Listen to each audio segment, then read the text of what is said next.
আসসালামু আলাইকুম এভরিওয়ান, কি অবস্থা, কেমন আছেন সকলে? আশা করি সকলেই ভালো আছেন। আমি আজকে আপনাদের মাঝে ব্যাম্বো চিকেন রান্নার রেসিপিটা শেয়ার করব। আমি জীবনে প্রথম করলাম, কেমন হয়েছে দেখুন আপনারা আমার সম্পূর্ণ ভিডিওটা। প্রথমেই আমি এখান থেকে বাঁশ কেটে নিয়েছিলাম। বাঁশ কেটে নেওয়ার পর বাঁশটা অনেকটা এরকম ছিল। বাঁশ কাটার পর কিন্তু আমি বাঁশটাকে সুন্দরভাবে পরিষ্কার করে ধুয়ে নিয়েছিলাম।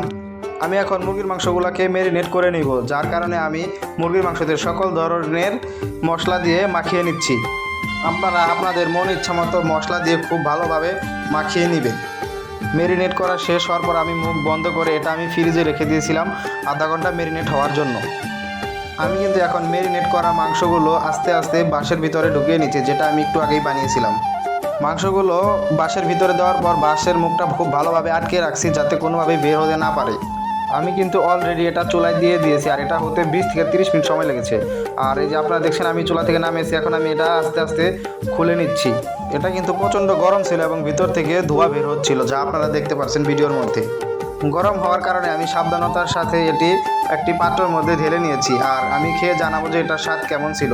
আমি এটা ট্রাই করেছি, এটার স্বাদ খুব একটা ভালো ছিল না, আবার খুব একটা খারাপও ছিল না, মোটামুটি খাওয়া যায় আর কি। তবে আমি যেটা ভুল করেছি সেটা হচ্ছে আমি এখানে পানি দিয়েছিলাম। আপনারা যদি ব্যাম্বো চিকেন রান্না করেন কোনো সময় পানি দিবেন না।